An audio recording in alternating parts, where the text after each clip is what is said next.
গেল, আমার কপাল খারাপ হয়ে গেল। এর ভিতরে আমার আব্বা কেউ কোনো খোঁজই জানে না যে আমার কোথায় বসে বিয়ে হয়েছে, কোথায় বিয়ে হয়েছে, কার কাছে বিয়ে হয়েছে, কেমন আছি, কোথায় আছি, কেউ জানে না। মা মরে গেলে বাপ তো তাও হয়ে যায়, সে তেমন খোঁজেও না। আমার ওই খালা খুব খোঁজাখুঁজি করে, কোথায় বিয়ে হলো, কোথায় থাকে, আমিও চিনে যাইতে পারি না।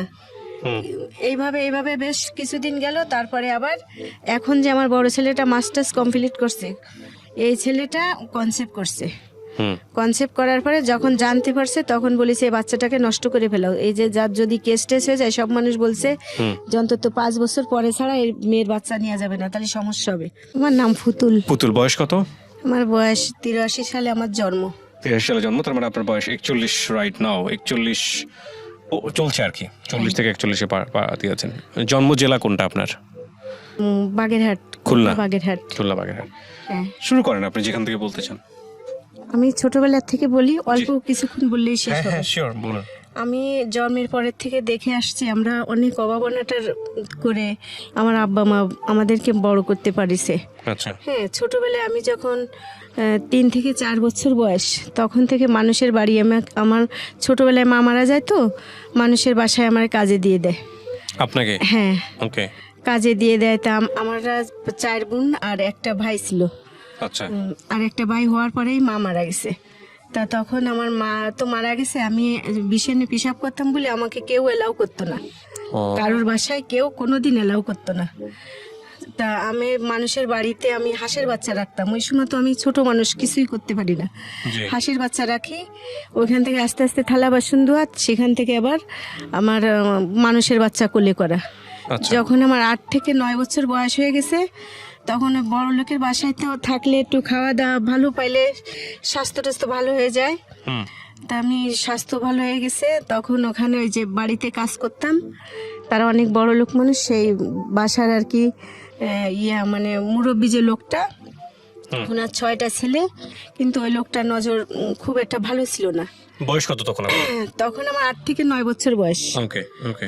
কেবল মাত্র জামা টামা পরবো এই সময় আর কি, খালি গায়ে থাকলে সবাই বলে জামা পরো। আচ্ছা। এই টাইমটা।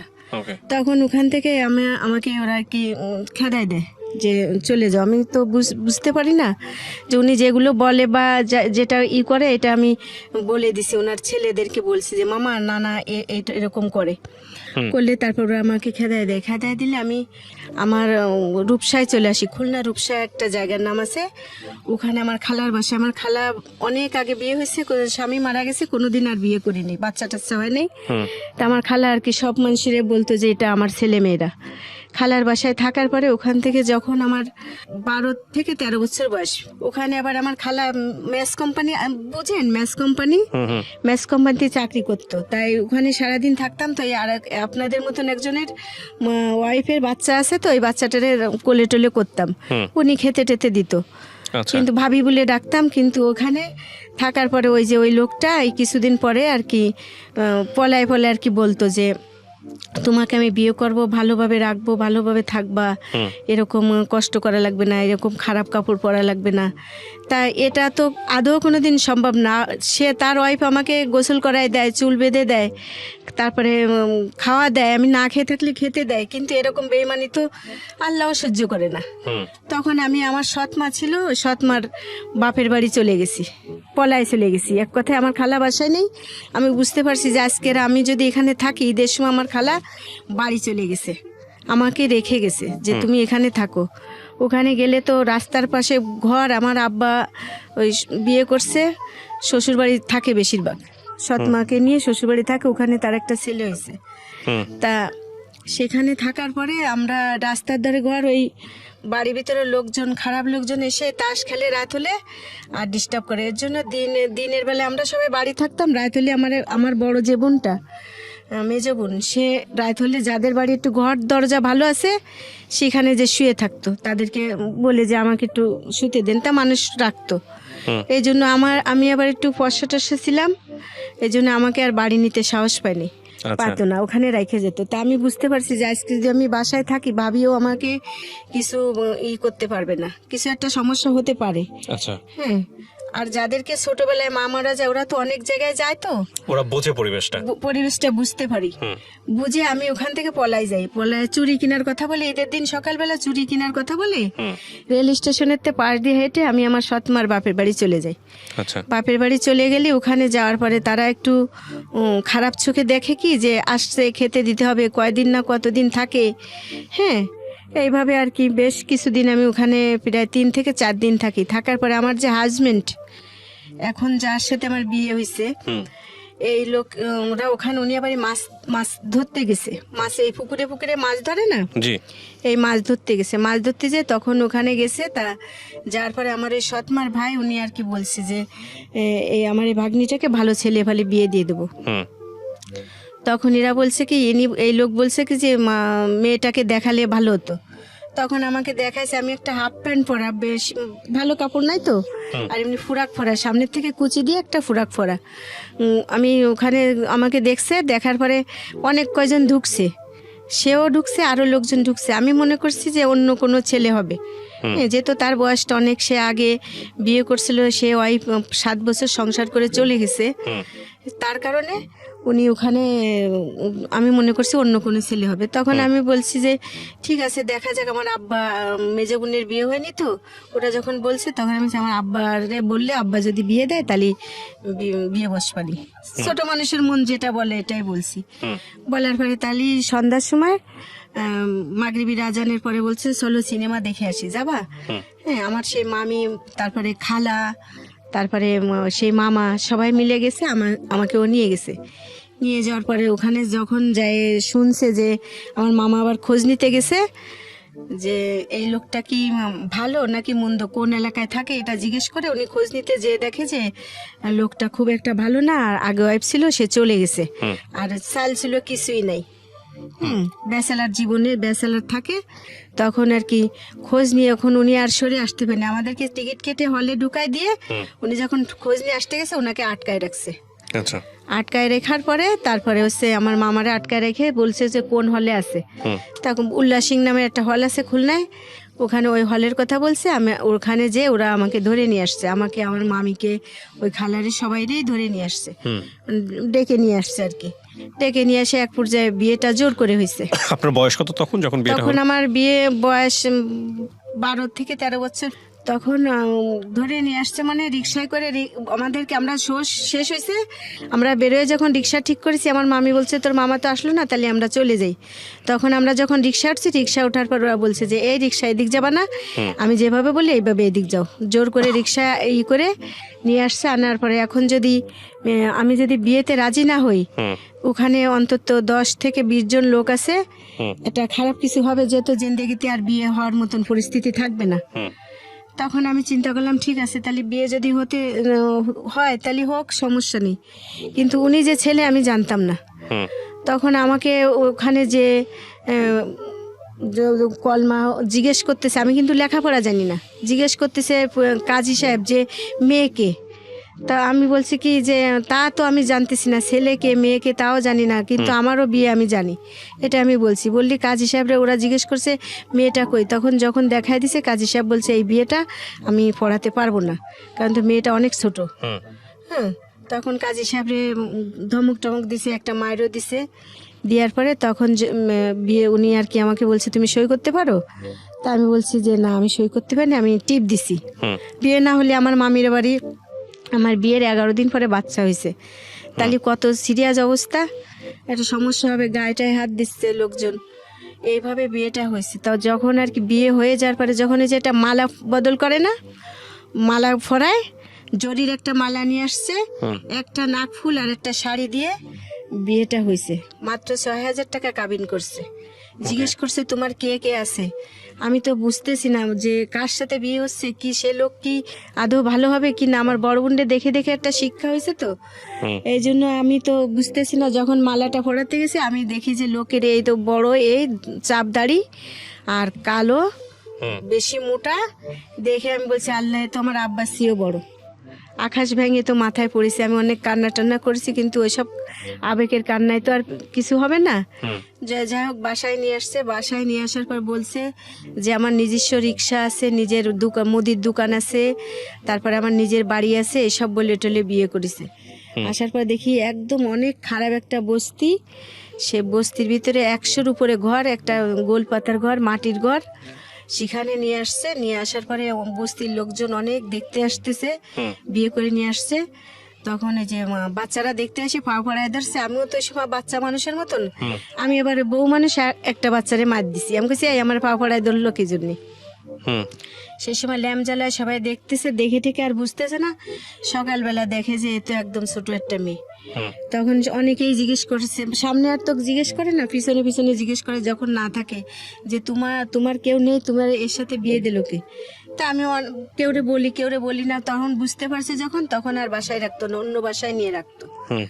রাইখে তারপরে যে একটা 12-13 বছর মেয়ের কি হয়, সাধারণত ওই অত আগে বিয়ে হলে অন্তত 15 বছর হওয়ার দরকার, তা না হয়ে বিয়ে হয়েছে। যাই হোক, একটা ছোট মানুষ পালিয়ে পুষে বড় করতে গেলে একটা পাখি পাললেও মানুষ যত্ন করে পালে, তার ভিতরে কোনো যত্ন নেই, এক ধরনের দর্শন। হ্যাঁ, এইভাবে একটা ছেলে আমার কনসেপ্ট করছে, আমার একটা বাচ্চা কনসেপ্ট করছে। বাচ্চাটা কনসেপ্ট করলি আমার এত খাওয়ার কষ্ট, আগে খুব ভালো জানতো। আমি এবারে খুব সাইকেল চালাইতাম, 2 টাকা 5 টাকা দিলে 5 টাকা দিলে ঘন্টায় 1 ঘন্টায় চালাইতে দিত সাইকেল। বউ মানুষ, আমি বুঝতাম না, কাপড় চোপড় দিত না, তা কি করব আমি? ওই যে তারে যে গেঞ্জি আছে, এই গেঞ্জি পরতাম, আর ওই যে বিয়ের সময় যে একটা সায়া, একটা ব্লাউজ, তাও আর এক মহিলার গার, ওই ব্লাউজটা আমার শরীরে ফিটিং হয় না, ব্লাউজটা ঢিলা হয়ে যায়। হ্যাঁ, তারপরে ওইটা পরি আর ওই গেঞ্জিটা পরি এইভাবে। তারপরে আর একজন শাড়ি দিল, ওর এক আত্মীয়। আর আমার ভাসুর আছে, ভাসুরের 11টা ছেলে মেয়ে। ওই সংসারে সব কাজ কাম করা লাগে, থাকা লাগে, খাওয়া লাগে। সে ঘরে কোনো বাজার টাজার করে না, মদ খেয়ে আসে। যেমন মানুষ টাকা দিয়ে যেমন একটা নারীকে যেভাবে ব্যবহার করে, গার্জর এইভাবে যাই হোক একটা ছেলে হয়েছে।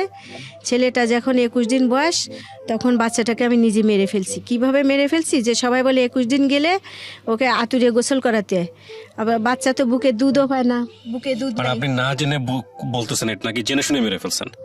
মানে না জেনে মেরে ফেলছি। এক্স্যাক্টলি তাই বলেন, মানে আপনি যেভাবে বলছেন তাতে মানুষ আটকে উঠবে আর কি। হ্যাঁ, ওকে। তা বুকে দুধ পায় না, ওরে মিশ্রির পানি খাওয়ায়, একটু দুধও কিনে দে না। যে লোকটার এত বয়স হয়েছে, সেই লোকটার একটা ফিরে বাচ্চা হয়েছে, আগের বউ চলে গেছে, সে তো বাচ্চাকে অনেক আদর করার কথা, সেটা কিছুই না। বাচ্চাকে মিষ্টির পানি খাওয়ানো, বুকে দুধ নেই, বাচ্চা দুধ খেতে পারে না। তারপরে বলে যে 21 দিন গেলে গোসল করাতে হয়। তা আমি ওই বড় মাছের গামলা আছে, মাছের গামলায় করে আমি 1 গামলা পানি দিয়ে ওর ভিতরে গোসল করাইছি। আর ওই যে হাতে থেকে পড়ে যখন পানি গিলতেছে, আর আমি মনে করতেছি ওর পেটে মনে হয় খিদে আছে, আরও পানি খাওয়াইছি। খাওয়ানোর পরে এখন তো একদম মরে যাওয়ার মতন হয়ে গেছে, আধা ঘন্টার বেশি ধরে গোসল করাইছি। আর সারা এই 21 দিন ধরে শুধু তেল পানি মাখানো হয়। তেল কাস্টারটা এখন যেমন বুঝি, ওই সময় তো বুঝতাম না। তেলের একটা ময়লা হয়েছে, ওই ময়লা ডলে উঠাইতেছি সাবান দিয়ে। পরে লোকজন এসে দেখতেছে, কয় কি করে রে এতক্ষণ ওই জায়গা। তখন দেখে আমি আমার বাচ্চারে গোসল করছি। আর সেই সময় তো বাচ্চারে ধরে আর একজন আসে, বাচ্চার পাও ধরে এরকম ঝাঁকাইতেছে, আর নাকেতে মুখেতে পানি পড়ছে। পড়ার পরে তখন ওই শিশু হাসপাতালে নিয়ে যাওয়ার পরে শিশু হাসপাতালের ডাক্তার, বড় ডাক্তার ছিল খায়রুল আলম, ওনাকে দেখাইছে। উনি বলছে এই বাচ্চার মা কই। যখন আমাকে দেখাইছে এই যে বাচ্চার মা, তখন ডাক্তার তো খুব চিল্লাচিল্লি করছে যে আমি কেস লিখবো, এটুকু এ তো বাচ্চা, কি বাচ্চা যত্ন করতে পারে? তোমাদের ফ্যামিলিতে আর কেউ নাই। এই কথা বলার পরে তারপরে উনি ভর্তি লিখছে যে বাচ্চাটাকে ভর্তি করে এক্ষুনি স্যালাইন দাও, অক্সিজেন দাও দিয়ে, আর ওই যে শরীর গরম টরম করার জন্য কি ইঞ্জেকশন আছে এগুলো দিতে বলছে। এগুলো কিছুই দেয়নি ডাক্তার। এগুলো লিখে দিয়ে উনি নামাজে চলে গেছে, এশার নামাজে। তখন এরা বাচ্চা নিয়ে চলে আসছে আমার সহকারে। চলে আসার পরে বাচ্চারা আজান দেওয়ার সময় হয়েছে, এক ফজরে আজানের সময়, আর মারা গেছে ফিরে ফজরে আজানের সময়। গেল, আমার কপাল খারাপ হয়ে গেল। এর ভিতরে আমার আব্বা কেউ কোনো খোঁজই জানে না যে আমার কোথায় বসে বিয়ে হয়েছে, কোথায় বিয়ে হয়েছে, কার কাছে বিয়ে হয়েছে, কেমন আছি, কোথায় আছি, কেউ জানে না। মা মরে গেলে বাপ তো তাওই হয়ে যায়, সে তেমন খোঁজেও না। আমার ওই খালা খুব খোঁজাখুঁজি করে, কোথায় বিয়ে হলো, কোথায় থাকে, আমিও চিনে যাইতে পারি না। এইভাবে বেশ কিছুদিন গেল। তারপরে আবার এখন যে আমার বড় ছেলেটা মাস্টার্স কমপ্লিট করছে, এই ছেলেটা কনসেপ্ট করছে। হুম কনসেপ্ট করার পরে যখন জানতে পারছে তখন বলেছে এই বাচ্চাটাকে নষ্ট করে ফেলাও। এই যে যার যদি কেস টেস হয়ে যায়, সব মানুষ বলছে যে অন্তত 5 বছর পরে ছাড়া এই মেয়ের বাচ্চা নেওয়া যাবে না, তাহলে সমস্যা হবে। তখন আমার এই ছেলেটা যখন কনসেপ্ট করছে, টের পাইছে, বাচ্চাটা নষ্ট করার জন্য আমাকে টাকা দিছে। 500 টাকা দিছে। টাকা দিলে আমি তো বুঝতাম না, ওই টাকা এই আজকে 10 টাকা, কালকে 5 টাকা, এইভাবে ভাঙে ভাঙে আমি খেয়ে ফেলছি। খেয়ে ফেলার পরে যখন বাচ্চাটা 6 মাস হয়ে গেছে, 5-6 মাস হয়ে গেছে, যাই হোক বোঝা যায় যে প্রেগনেন্ট, তখন বুঝতে পারছে যে তুমি বাচ্চা নষ্ট করো না। আমি কইছি না, তো টাকা কই? আমি কইতে খেয়ে ফেলছি। তখন তো মায়ের শুরু হয়েছে, এমন মার দিল আমারে, মার দিয়ে চলে গেছে। চলে গেলে আর আসে না।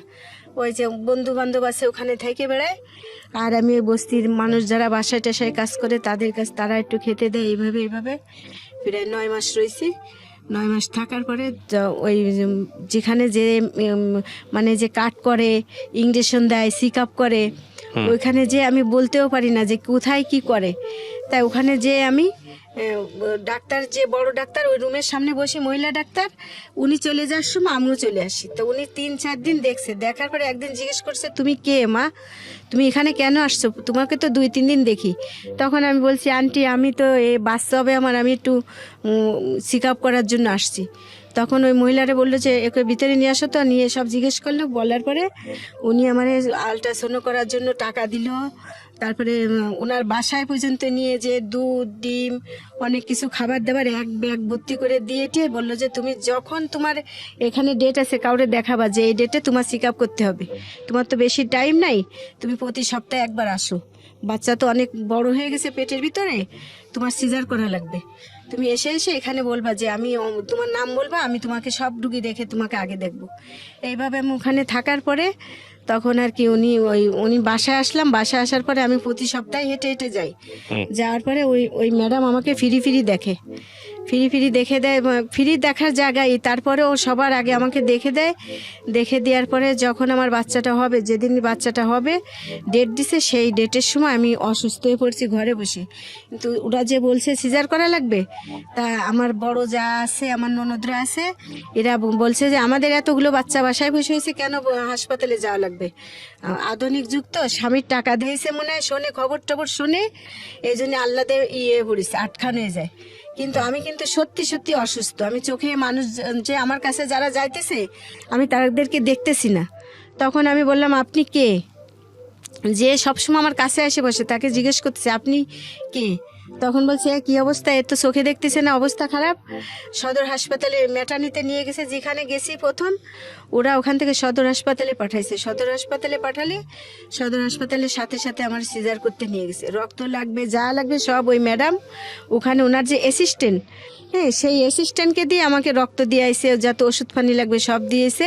দেওয়ার পরে বাচ্চা যখন সিজার হয়ে গেছে, তখন আমার হাজব্যান্ড গেছে, আমার এক নন্দা আছে সে গেছে, আর এই আমার ভাসুর গেছে। কোনো মহিলা মানুষ যায়নি। বাচ্চাটাকে যে কেউ কোলে করবে এরকম কোনো লোক নেই। অথচ তো অনেক ব্লিডিং হয়ে আমার আরও রক্ত লাগবে, রক্তও দিতে পারতেছে না। তখন যে অন্য মানে সরকারি হাসপাতাল তো, অন্য বেডের রুগী দেখতে যারা গেছে, তারা ওখানে ছেলেরা গেছে আপনাদের মতন, এরা যে বলছে এই রুগীটার অবস্থা খারাপ, দৌড়োদৌড়ি লাগাইছে, রক্ত লাগবে।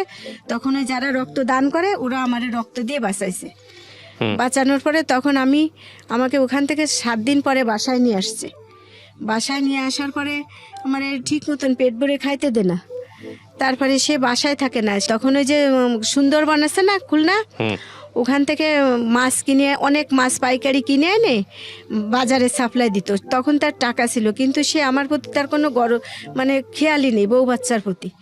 যাই হোক ওইভাবে রয়েছি। আসে আমার এক ছোটো ফুফু এসে আমার কাছে রয়েছে, খোঁজ পাইছে। ওখানে যেখানে বস্তিতে থাকতাম, ওখানের মহিলারা ম্যাচ কোম্পানিতে চাকরি করতো, ওরা আর কি বলছে, আমার খালা জিজ্ঞেস করে যে এরকম আমার এক ভাগ্নির বিয়ে হয়েছে, শুনেছি মৌলভীপাড়া নাম। তা তারা আর কি বলছে যে এতটুক এরকম মুখে তিলে আছে, হ্যাঁ, এরকম শয়তানি করে সারাক্ষণ। আমি আবার খেলাধুলা করতাম খুব বেশি। তা বলে হ্যাঁ, একটু শৃঙ্খলা আছে, খুব খেলাধুলা করে, লাফালাফি, বল খেলা, সব কিছু করে। তখন বলছে হ্যাঁ, তারা এসে বাসা চিনে দেওয়ার পরে, এই যে আমার আব্বারা আসা যাওয়ার পরে আমারে দেখে। তারপরে ওই ছোটোবেলায় আমার মা যখন ক্যান্সার হয়েছে, আমার ভাইটা পেটে থাকতে বড় বোনের বিয়ে হয়ে গেছে তো, তা আমার মার বাড়ি বাচ্চা পেটে, তা ওই বড় বোন ওই যে ওই সুখী বড়ি খায়, আমার মা পেটে ব্যথা করলে ওর একটা বড়ি খায়, মাথায় ব্যথা করলে ওর একটা বড়ি খায়, খেয়ে খেয়ে আমার মার নাড়িতে ক্যান্সার হয়ে গেছে। তা ওই সময় আমার মা অনেক অসুস্থ, তা আমার আব্বা, আমার মনে আছে আমি আর আমার একটা ভাই হাত ধরে নিয়ে শীতের দিন অনেক ভোরে অনেক দূরে দূরে যে সাহায্য চাইতে যেত, তা মানুষ দিত না, জোয়ান মানুষ কিসের সাহায্য দেবো, তা বুঝতাম না তো। তা আমি ওই বড় বোনের বিয়ে হয়েছে, শুধু এই যৌতুক চাইতো, এটা ওটা চাইতো, তাই গাছ বেচে টাকা দিছে। এটা দেখছি, দেখার পরে আমি বলেছি কি আব্বা, আমি যদি বড় হই তাহলে আমি এই জায়গার ভাগ পাবো, আমি গাছ পাবো না, যে গাছ বেচে আমার বিয়ে দেবা না? কয় হয় দেবো তো। তখন আমি বলছি যে আব্বা আমি কিছুই নেব না, আমার এই জায়গা বেচে মারে ডাক্তার দেখাও। তা সেই মা তো বাঁচা নেই, মরে গেছে, কিন্তু সেই গাছগুলো রয়ে গেছে। আমার আব্বা যখন আমার ছেলেটা হয়েছে, আগে একটা ছেলে মারা গেছে যখন জানছে, তো সেই গাছ বেচে আমার আব্বা টাকা দিয়ে গেছে সেই সস্তার সময়। সেই সময় 97 সালের কথা বলতেছি আমি। 97 সালে ফেব্রুয়ারি মাসে আমার ছেলে হয়েছে। তা আমার আব্বা জানুয়ারি মাসে আসে, অনেক শীত সেই সময়, আসে টাকা দিয়ে গেছে আমার ছেলের জন্য। সেই সময় সস্তার দিন, তাও 3,500 টাকা দিছে, যে বাচ্চারে এরকম রাখো না, কাপড় চোপড় কিনে একটু লেপ বানায় ওর তেতে রাখো। তা সেই টাকা দিয়ে সে তার বোনের বাড়ি চলে গেছে বেড়াতে, আমার ছেলেরা আর লেপ কিনে দেয়নি। ওকে, যাই হোক, এইভাবে সেইভাবে দিন গেছে। আর একটা বাচ্চা কনসেপ্ট করছে, হ্যাঁ, যেহেতু সিজার করে ছাড়া বাচ্চা হবে না, ফিরে বাচ্চা, তা আর একটা বাচ্চা কনসেপ্ট করছে। এই বাচ্চা যখন 4 বছর বয়স, তখন ছোট ছেলেটা কনসেপ্ট করেছে। তো এই বড় ছেলেটা ঈদের সময়ও ঘরে বাজার করে না, ওই কাকার বাসার থেকে খেতে দেয়, এ একটু দেয় ও একটু দেয়, ছোট মানুষ তো, ঈদের দিন একটা নতুন কাপড়ও পরাতে পারি না, এইভাবে রয়েছি। ছোট ছেলেটা যখন হয়ে গেছে ওইভাবেই রয়েছি, এত কষ্ট করছি যে আমার ছেলে, এই যে শীতের দিন খেতা গরম হয় না তো, মাটির ঘর, খাট না, নিচে শুই। তো এই যে মালসা বুঝেন, মানে ওই যে আপনারা এই যে এই হালিম খায় যেগুলা টালি, ওই টালির ভিতরে আগুন নিয়ে এরকম উঁচু করে খেতার ভিতরে দিয়ে খেতা গরম করে বাচ্চাকে শোয়াইতাম। আবার এই শীতে গরমের সময় বালতিতে পানি নিয়ে ভাত ডাকা জালি দিয়ে ওই জালি পানির ভিতরে ভিজায় ভিজায় আমার বাচ্চাকে আমি বাতাস করছি। এইভাবে তারপরে ছেলেদেরকে স্কুলে দিলাম, বড় ছেলের স্কুলে দিলাম। স্কুলে জোসেম স্কুলে 50 টাকা করে এই ফর্ম বিক্রি করে, তখন ওই বাসায় বসে বসে বাড়ির ভিতরে বেচালে। স্বামী তখন কি করতো? সে ওই একই কাজ করে, সে টাকা ইনকাম করে, মদ খায়। আর তার মা মৃত্যুর সময় বলে গেছে যে তোমার বোনদেরকে ফালাও না, বোনদেরকে দেখো। তার জন্য আমি খুশি যে মার কথা রাখছে, প্রত্যেকটা ছেলে তার মার কথা রাখুক। তা মাকে, বোনকেও দেখুক, আমাকেও দেখুক, আমার বাচ্চাদেরকেও দেখুক, তা না। কিন্তু চাল কটা ঠিক মতন কিনে দেয়, মানে সংসারে যদি 1 কেজি চাল লাগে আধা কেজি দেয়, মানে 2 দিন হিসাব করে করে 1 কেজি চাল দেয়, এইভাবে দেয়। আর 5 টাকার ডাল, একভাবে 7 মাস ডাল খাইছি। আর বাচ্চা তো খাওয়া শিখছে, বলে কি যে মাছ করতে পারে না, আপ দিবা না, আপ কাকা বাড়িতে আপনি আসো, তা করতে দেবো, দিতে পারতাম না। মানুষ যদি আদর করে, ওই বাচ্চারা বাড়ি, বড় লোক বাড়ি ছোটবেলায় রয়েছি তো, দেখছি বাচ্চা কিভাবে পরিষ্কার পরিচ্ছন্ন করে রাখে, এগুলো বুঝে গেছি, এইভাবে পরিষ্কার পরিচ্ছন্ন করে রাখি। আর ওই বিহারি একটা লোক আছে, ওনাদের বাসা থেকে কিছু পুরনো কাপড় দিত আমার বাচ্চাকে, পুরন বলা যায় না, 1বার 2বার পরায়, অনেক বছর পরে বাচ্চা হয়েছে তো, 1 মাস 2 মাস পরে আর পরাইতো না, ওই কাপড়গুলো আমার বাচ্চাদেরকে দিয়ে দিত।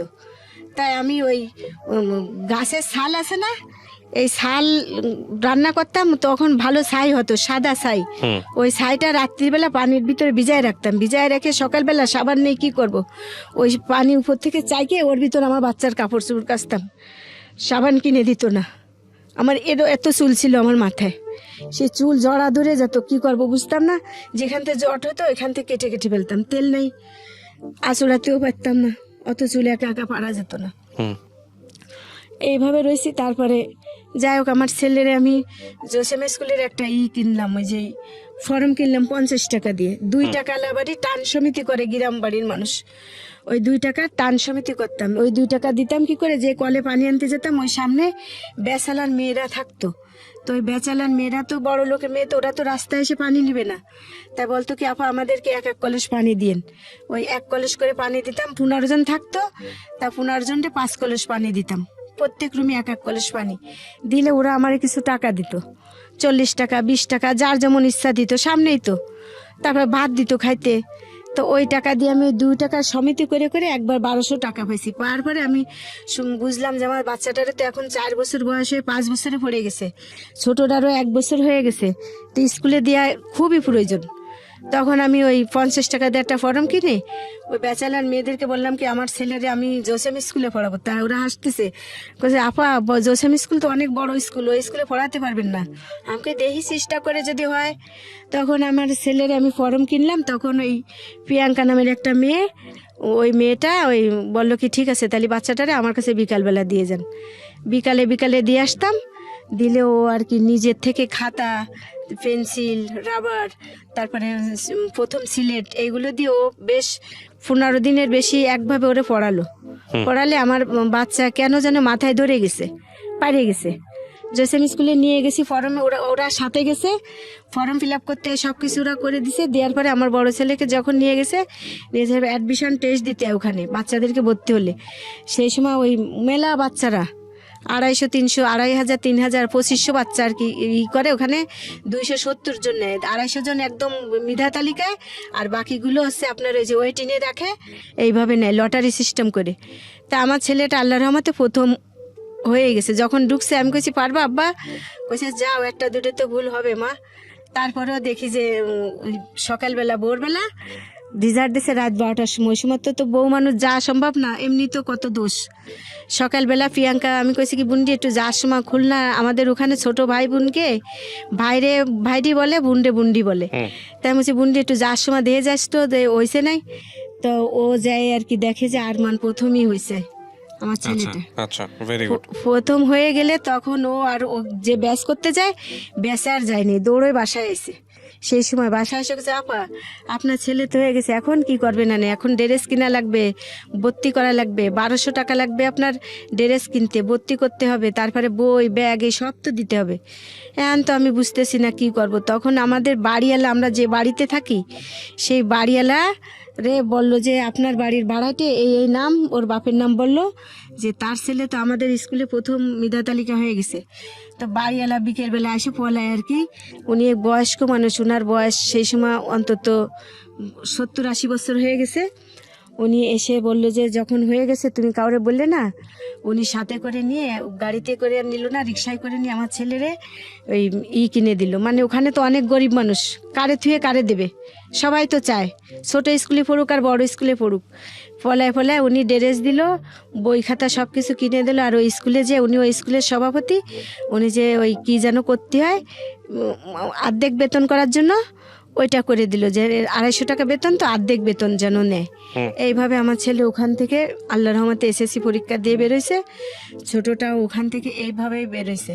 কিন্তু এর ভিতরে যখন আমার ছেলে 4 থেকে 5 উঠছে তখন শুরু হয়েছে, আমি তো ওই যে ওকে ভর্তি করে দিয়ে সমস্ত ওই ব্যাচেলার ছেলে আর মেয়ে নেই, বাসায় বাসায় বাসায় বাসায় কাজ করি। চিটাগংয়ের থেকে এক মহিলা আসছে, খুলনায় পোস্টিং হয়ে ওনার বাসায় কাজ করে। উনি খুবই ভদ্র মহিলা, উনি ডায়াবেটিসের পেশেন্ট, ওনার 2টে ছেলে 1টা মেয়ে, ছেলে বাচ্চা 2 ছোট, মেয়েটা বড়। কিন্তু ওনার হাজব্যান্ড ওই যখনই সুযোগ পায় তখনই বলে কি যে তোমার কি কি লাগবে তুমি একটা লিস্ট করে আমাকে দিবা, যখনই সুযোগ পায় এটা বললে আমি মনে মনে চিন্তা করলাম কি যে আমার মা বলতো স্বামী ছাড়া অন্য পুরুষ তো জাহান্নাম ছাড়া আর কিছু না, তো উনি আমাকে ফলায় ফলায় বলবে কেন, দিতে হলে সামনেই দেবে। তখন আমি ওই আপারে বললাম যে আপা আমার যদি কোনো কিছু দরকার হয় আপনি আমারে বললেন, আপনার কাছে আমি চাবো, আমি দুলোভাইয়ের কাছে কি চাবো, দুলোভাই তো আমার এটা বলে। তো উনি বুঝে গেছে যে কি বলতে চায়। তখন বলেছে যে তো ঈদের সময় আমার একটা নতুন কাপড়ও দিল না আমাকে, উনি 2000 টাকা দিল বেতন দিয়ে, আর 200 টাকা বেশি দিয়ে বললো যে কালকে থেকে তুমি আর কাজে এসো না। যাই হোক আমি ওখান থেকে আর ওনার বাসায় কাজে গেলাম না। এইভাবে অনেক বাসায় কাজ করে করে করে আমার ছেলের আমি 8 উঠাইছি। 8 উঠানোর পরে তখন অনেক খরচ বেড়ে গেছে, কোচিংয়ে দেওয়া লাগে, তারপরে বাসায় টিচার দেওয়া লাগে, এগুলো পারবো কি করে। আবার ছোট বাচ্চাটাকেও ভর্তি করে ফেলেছি ওই একই স্কুলে। ভর্তি করার পরে আমি যখন আমার ছোট ছেলেটা ভর্তি করার পরে ও তো স্কুলে পড়ে, ও ভালো রেজাল্ট করছে প্রথম পরীক্ষায়, ছোট মানুষ তো। তারপরও এইভাবে থাকতে থাকতে আমি খুলনায় বাসায় কাজ করে যেভাবে হোক আল্লাহ রহমতে আমি চলতেছে, না খেয়ে থাকি না। পরে ছেলে নামে মিথ্যে বললে আল্লাহ আমার তো ছেলে দিছে, আমার তো মেয়ে নেই, আমার ফুতির বউ এসে বলবে আমার ছেলে নামে মিথ্যা কথা। ডাল দিক শাক দিক একবেলা দিক দেয়, কিন্তু আর কোনো কিছু না, আর ওই স্কুলে যেতে দেবে না, এটাই তার অভিযোগ। যে স্কুলে যে কি ব্যারিস্টার হবে, বিলাত পাঠাবা। তা আর আমি চিন্তা করি যে স্কুলে না গেলে যে সমাজে এই যে আমি লেখাপড়া জানি না, আল্লাহর রহমতে যে ভাগ্য পরিবর্তন হবে না। হ্যাঁ, হ্যাঁ, তো জীবন ভাগ্য পরিবর্তন হবে না তো। আর অশিক্ষিত মানুষ হচ্ছে সমাজের একটা বুঝা। তা আমি কেন আমার ছেলে পড়বে না? যখন স্কুলে যায় আমার ভাসুরির বাড়ির ছেলেরা ডেকে বলে যে বড় ভাসুরির ছেলে ডেকে বলে, না না এদিকে আসো, তোমার মা তোমাদেরকে বিলাত পাঠাবে না, না তোমরা ব্যারিস্টার হবা, মাছ বেচো মাছ বেচো, মাছ বেচে খালি আমরা মাছ বেচে খেয়ে বড় হয়েছি, এই সমস্ত বলতো। আর বলতো যে এসএসসি পরীক্ষা, এসএসসিও বলতো না, কত মেট্রিক পরীক্ষা দিতে পারলি হাতের তালে পশম জ্বালাবে। হ্যাঁ, কি হতো তারপরে? যাই হোক এইভাবে রয়েছি। থাকার পরে আমি তো জীবনেও কোনোদিন ঢাকায় আসতে চাই নাই। আমারে ঢাকায় ওর আব্বুই পাঠাইছে, কাজে পাঠাইছে ঢাকায়। আমার ছোট ছেলেটা ডায়রিয়া হয়েছে, হাসপাতাল থেকে বাড়ি নিছি, আজকে বাড়ি নিছি, সকালবেলা আমাকে ঢাকায় পাঠাইছে। ঢাকায় পাঠালে আমি যখন এই যে কলতা বাজারে লবণের পেটটার ওখানে যে ঢাকা মেডিকেলে যেসব মেয়েরা ইন্টার্নি করে যে ডাক্তার হওয়ার জন্য, আমি ওদেরকে ওখানে কাজ করতাম। কাজ করতে ওখানে পাঠাইছে 1 সপ্তাহের জন্য। ওখানে আমি 3 মাস রয়েছি। 3 মাস থাকার পরে সে যে পুরুষ মানুষ, সে তো বলবে যে আমার ওয়াইফকে অতদিন দেখা যাবে না, সে কিছুই বলেনি, সে আরো খুশি।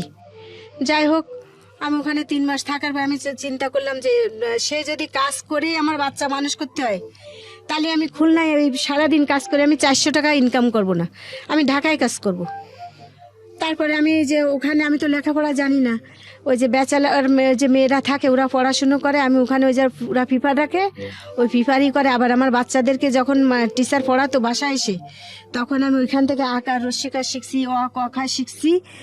শিখে আমি ওই মাথায় রেখে একটু একটু করে লেখা ফলায় একটু লেখি, আবার ভালো হয় না আবার মুছি, এইভাবে বই দেখে আমি আর কি যাই হোক শিখছি। শেখার পরে আমি পত্রিকা, ওই যে ব্যাচেলার মেয়েরা খুলনায় চলে গেছি 3 মাস পরে, ব্যাচেলার মেয়েরা ওই যে পত্রিকা রাখে চাকরির পেপার যে ওখানে করে, তখন আমি দেখছি এমপি বাড়ি ওনার শাশুড়িকে দেখাশোনার করার জন্য একটা লোক চাই, ভালো সৎ লোক চাই, একটা মোবাইল নাম্বার দিয়ে দিছে। তখন তো আমার মোবাইল নেই। তারপরে আমি ওখানে ওই নাম্বারে যোগাযোগ করছি। তারপরে আমি ওখানে যোগাযোগ করার পরে আমি ঢাকায় আসছি। ঢাকায় আসার পর ওনার ওখানে আমি কাজ করছি 3 বছর। 3 বছর কাজ করার পরে তখন ওই স্যারের শাশুড়ি বলল যে উনি তো এখানে হাত দিলে হাত ঢুকে যেত, মানে ঘরের ভিতরে লোকও যেত না, গন্ধ হয়ে যেত, বাসায় বিছানে পিসাব পায়খানা এগুলো করতো কাজের লোক। সবাই তো হালাল রুজি করতে বুঝে না। তা আমি ওনারে ওই উঠায়, আমি এবারে ওই যে খুলনায় যখন রয়েছি হাসপাতালেও কাজ করছি। হাসপাতাল মানে কি একটা ক্লিনিকে, ওটিতে অপারেশন হলে ওই গামলা বাটি বুটি ধোয়া, আবার স্যারে দেখতাম যে কিভাবে ড্রেসিং করতো, কিভাবে কি করতো, এইগুলো দেখে আমি ড্রেসিং করা এইগুলো শিখছি। তারপরে এই একটা দুটা মানে স্বাভাবিক যদি কেটে যায় সেলাই টেলাই করা, এগুলো আমি শিখে ফেলেছি। ওইগুলো দেখে আমি খালা মারে আসি, ঠিক ওইভাবে ওই ওষুধ ওনার মেয়েদেরকে বললে ওরা ওইসব আনিয়ে দেওয়ার পরে আমি ওনাকে ড্রেসিং টেসিং করে তারপরে ভালোই যত্ন করে ওই ঘাট আর কি মোটামুটি সারিয়ে গেছে। সারিয়ে যাওয়ার পরে উনি যখন সুস্থ হয়েছে কথা বলতো না, মানে খেতে দিত না, স্যুপ টুপ এইসব ধরনের খেতে দিত যে পায়খানা করবে, কিন্তু উনাকে আমি ফলায় ভাত খাওয়ানোর পরে ওনার আর কি ব্যথাটাও সারিয়ে গেছে। আর ওরকম ডাক্তার এসে দেখে বলছে আগের চেয়ে অনেক সুস্থ আছে। যাই হোক, উনি সুস্থ হলে ওনার মেয়ে উনি বললে তুমি কী চাও? আমি বলছি ম্যাডাম আমার তো কিছুই নেই, আমার যদি খালাম্মা তো ভালো হয়ে গেছে, বলছে যে আমার মা ভালো হয়ে গেলি তোরে আমি খুশি করবো, তা আমার যদি একটু জায়গা কিনে দিতেন, 1 কাঠা জায়গা, তা আমার আর কিছু জীবনে চাওয়ার নেই। আমার তো বাপের বাড়িও কিছু নেই আর শ্বশুর বাড়ি তো নেই। তখন ওনারা আমাকে খুলনায় জায়গা কিনে দিছে। আচ্ছা, জাকাতের টাকা দিয়ে 2 কাঠা মানে 3 কাঠা আছে অল্প একটু কম জায়গা কিনে দিল। জায়গা কিনে দিলে টাকা পাঠায় দিছে ব্যাংকে, অন্য একজনের ব্যাংকের মাধ্যমে টাকা পাঠায় দিল। আমার হাজবেন্ড করছে কি, ওই জায়গা সব ওর নামে লিখছে। মানে ওই যে আগে আগে যা উকিলের বাড়ি যে লিখতে হয় না, এইগুলো লেখার পরে আমার ছেলের আমি বলছি তুই একটু যাস তো, ও যে দেখে যে ওইটা ওর কি ওর আব্বুর নামে লিখছে, তখন বলেছে মা আব্বা তো সব জায়গা তার নামে করেছে, তোমার নামে তো কিছুই না। আমি তখন বললাম ম্যাডাম এই ব্যাপার, কয় টাকা কি উঠাই দিছিস? আমাকে হয় টাকা তো আমার ছেলের উঠাই দিছি। আমাকে এখন স্যার ম্যাডাম বলছে এক্ষুনি বাড়ি যাবি। সেই রাত্রিবেলা স্যার আমি বাড়ি গেছি, বাড়ি যাওয়ার সময় আমি এত কষ্ট করেছি যে সারাদিন তো খাইনি, এই কাজ ওই কাজ ওই কাজ। তারপরে আমি ফেরির ভিতরে 3বার টাকা বের করছি 10 টাকা করে, যে আমি একটা কিছু মুড়ি ঝালমুড়ি কিনে খাবার। বললাম যে না, এই 10 টাকা থাকলে 2টে কলম কিনলে 2বার অন্তত 1 সপ্তাহ হয়ে যাবে। এইভাবে কষ্ট করে আমি বাড়ি চলে গেছি। যাওয়ার পরে বললো কি যে এই জায়গাটা এখন যদি তোর নামে হঠাৎ করে হয়, মানুষ কবে যে সুন্দরী বউ ঢাকায় পাঠায়ে এখন টাকা ইনকাম করে জায়গা কিনছে, তাহলে আমার নামে অর্ধেক করি, তোর নামে অর্ধেক থাক, পরে আমি তোরে লিখে দেবো। তা আমি ভাবলাম কি যে যদি লিখে আমার নাও দেয়, আমি ঢাকায় কাজ করি আর খুলনায় করি, তার নামের পরে তো আসি, তা আমি সে নিক অর্ধেক যদি নেই, আমি যদি মরে যাই, বাচ্চারা যদি বড় হয়ে না দেখে, আল্লাহ তো দেখবে যে আমি আমার মনে কোনো দোষ নেই। যাই হোক আমি এইভাবে মাইনে নিছি। এখন আমারে বলে যে আমি সেই যে মাটির ঘর, এখন আমি সেই মাটির ঘরে থাকি, এখনো মাটির ঘরে ওই থাকি। জায়গাটা কি হলো? জায়গাটা ওইভাবে আছে লেখা, তার নামে অর্ধেক নিছে, আমার নামে অর্ধেক নিছে, এইভাবেই আছে। কিন্তু এখন আমি আমার বলে জায়গার ওখানে যদি যাও তাহলে কিন্তু তোমার টেংরি ঝুলে ফেলাবো। এই যে ঢাকার কথা টথা শোনে তো, নাটক নুটুক দেখে, এই কি ঢাকায় কথা টথা শিখছে, কয় হাত ফার নলা ভাঙিয়ে ফেলে দেবো। আমি আর রাগ করে যাই না, ওখানে তো একটু গভীর টাইপের আছে, তা বালি ফেলাতে হবে। এই যে ম্যাডাম যদি মরে না যেত তাহলে আমি ওখানে এখনও কাজ করতে পারতাম, আমার জায়গাটা একটা ঘর রয়ে যেত। তা যাই হোক ওখানে ওইরকমভাবেই আছে। কিন্তু প্রত্যেকটা মানুষের ধারণা যে আমি, আমার হাজব্যান্ড সবসময় বলে আমার সাথে তার 2007 সালে থেকে তার সাথে আমার কোনো মানে শারীরিক কোনো রিলেশন নেই। আমি ঢাকায় চলে আসছি, ঢাকায় আসে একই কথা যে দেহর ব্যবসা করে, কিন্তু না, দেহর ব্যবসায় কোনোদিন এইগুলো করে মানুষ ভালো হতে পারে না। আর এগুলো জঘন্য কাজ, একদিন তো মরতে হবে, মাটির নিচে একদিন যাওয়া লাগবে, হিসাব দেওয়া লাগবে। আমি যদি ওরকম কিছু হতাম তাহলে তো আমার ছেলে এখানে এসে থাকে, ছোটোবেলাতে এসে থাকে, আমার পাশের বাড়িতে কাজের মানুষ নিয়ে এসে কাজ করতাম। আমি এখনও বাসায় বাসায় কাজ করি। আমার একটাই প্রবলেম যে আমার ছেলে দুটেরে, আমি যদি আমার বড় ছেলেটা অনার্স শেষ করে মাস্টার্স কমপ্লিট করছে এবার, তা আমার যেখানে চাকরির কথা বলতে যাই সবাই মানে ফলায় আর কি, যারা আর কি যোগাযোগ ওরে বলে, আমারে বলে টাকা চাই, কিন্তু আমাদের ইস্টা কোনো টাকা নেই বলতে আমার আছে 60,000 টাকা আছে আমার ইস্টা, যে ঘর করে একটু ঘরে যে যাতে একটু থাকতে পারি। আমি নামাজ কালাম পড়ি, 5 ওয়াক্ত নামাজ পড়ি, আমি তাহাজ্জুদের নামাজ পড়ি। যে আপনার এখানে আসছি আমি কিন্তু এই কায়জা নামাজ পড়ে আসছি, ঈশান নামাজ পড়ে আসছি, যেহেতু আমার নামাজ কায়জা না যায় যদি রাস্তায় রোডে ধরে। যাই হোক আমি ঘরের মধ্যে একটাই ঘরে, এই যে ঘরটা আমি বসছি এসে আর একটু ছোটো হবে, ওই একটা ঘরেই ছোটো ছেলে অনার্সে এই যে 2nd ইয়ারে, বড় ছেলে মাস্টার্স কমপ্লিট করছে। বারান্দা আছে, সাথে একটা ছোটো বারান্দা আছে, বারান্দাটায় সে থাকে। আর ওই ঘরের ভিতরে আমি যে নামাজ পড়তে পারি না, নামাজ পড়ার জায়গা নেই, খাট ফেলানো, একটা খাট ফেলানো তো, আর একটা শোকেস ফেলানো আছে কাঠের, এক বাসাওয়ালারা দিছিল। তা নামাজ পড়তে পারি না ওখানে। এই যদি নামাজে বসি তাহলে এখানে বসলে এদিকে বাদে আর এদিকে বাদে, নামাজ পড়তে পারি না। তারপরে যে অত বড় বাচ্চারা অত বড় হয়েছে, ওকে পাশে শোয়াও আমার জন্য খুবই নিজের কাছে নিজের লজ্জা লাগে। আর ঢাকায় যেখানে থাকি ছেলেরা একজনের বাসায় থাকে, মানে মেলা কয়টা ছেলে মিলে একসাথে থাকে, ও ওখানে থাকে, আর আমরা 3-4 জন মহিলা একসাথেই থাকি।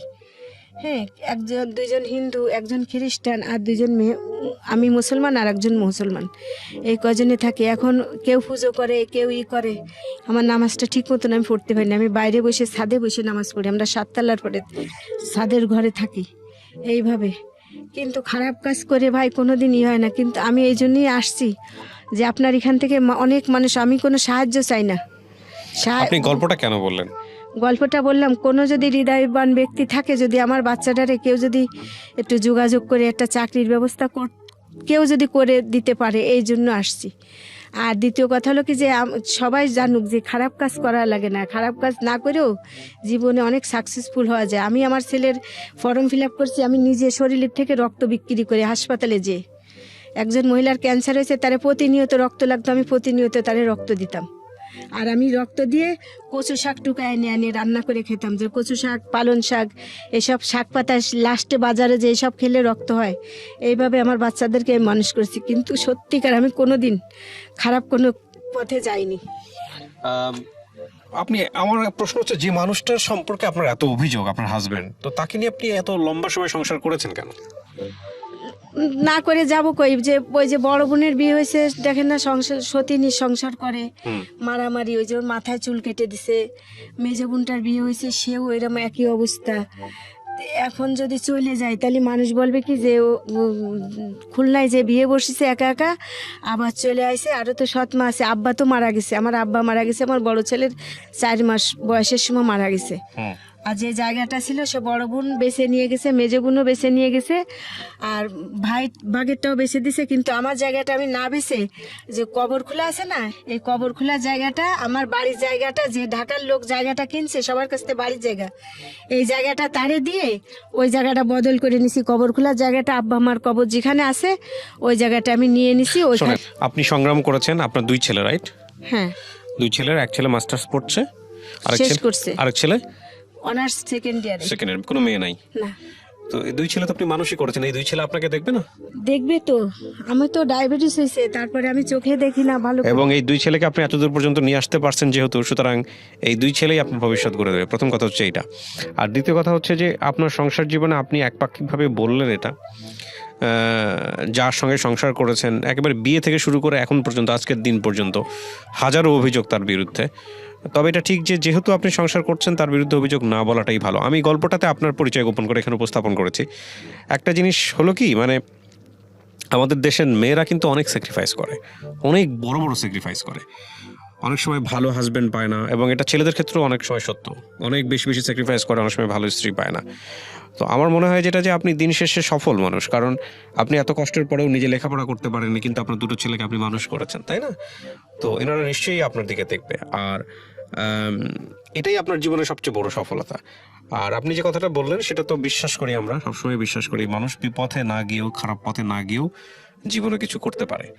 এখন আপনার হাজব্যান্ড আপনাকে বিশ্বাস করে না, এটা আপনার জন্য দুঃখের, কিন্তু আপনি তো আপনার সৃষ্টিকর্তার কাছে ক্লিয়ার, তাই না? আপনি তো আল্লাহর কাছে ক্লিয়ার যে আপনি কি করছেন। তো এটাই হচ্ছে বিষয়।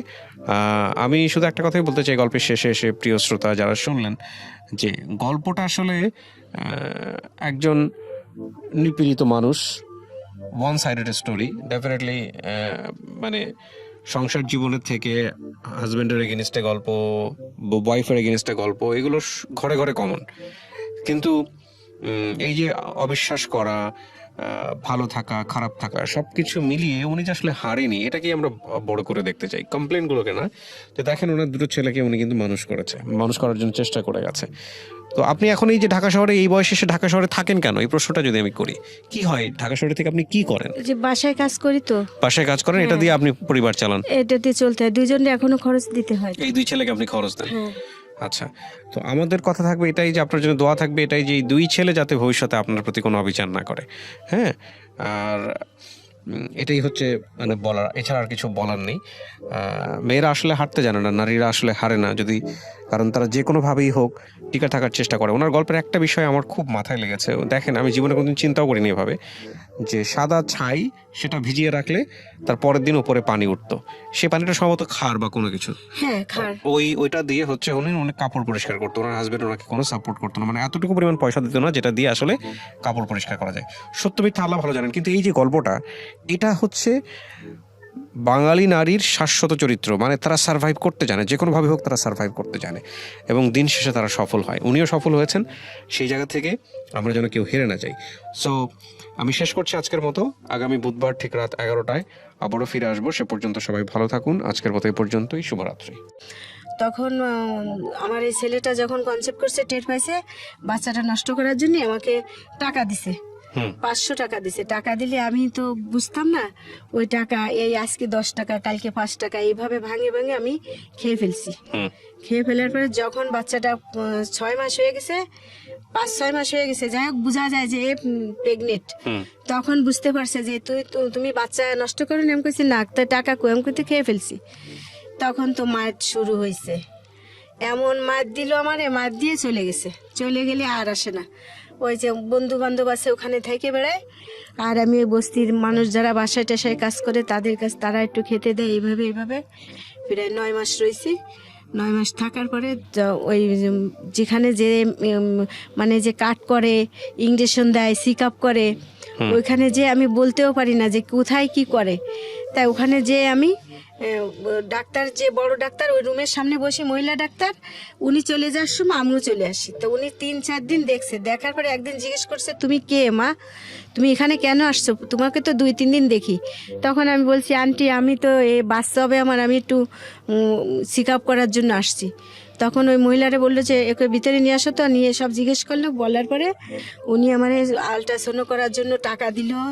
তারপরে ওনার বাসায় পর্যন্ত নিয়ে যে দুধ, ডিম, অনেক কিছু খাবার দাবার এক ব্যাগ ভর্তি করে দিয়ে টিয়ে বললো যে তুমি যখন তোমার এখানে ডেট আছে কাউরে দেখাবা যে এই ডেটে তোমার চেক আপ করতে হবে, তোমার তো বেশি টাইম নাই, তুমি প্রতি সপ্তাহে একবার আসো, বাচ্চা তো অনেক বড় হয়ে গেছে পেটের ভিতরে, তোমার সিজার করা লাগবে, তুমি এসে এখানে বলবা যে আমি তোমার নাম বলবা, আমি তোমাকে সব রুগী দেখে তোমাকে আগে দেখবো। এইভাবে আমি ওখানে থাকার পরে তখন আর কি উনি বাসায় আসলাম। বাসায় আসার পরে আমি প্রতি সপ্তাহে হেঁটে হেঁটে যাই। যাওয়ার পরে ওই ম্যাডাম আমাকে ফিরি দেখে, ফিরি দেখে দেয়, ফিরি দেখার জায়গায়। তারপরে ও সবার আগে আমাকে দেখে দেওয়ার পরে যখন আমার বাচ্চাটা হবে, যেদিন বাচ্চাটা হবে ডেট দিছে, সেই ডেটের সময় আমি অসুস্থ হয়ে পড়ছি ঘরে বসে। কিন্তু ওরা যে বলছে সিজার করা লাগবে, তা আমার বড় যা আছে, আমার ননদরা আছে, এরা বলছে যে আমাদের এতগুলো বাচ্চা বাসায় বসে হয়েছে, কেন হাসপাতালে যাওয়া লাগবে, আধুনিক যুগ তো, স্বামীর টাকা দিয়েছে মনে হয়, শোনে খবর টবর শুনে, এই জন্য আল্লাদে পড়েছে, আটখান হয়ে যায়।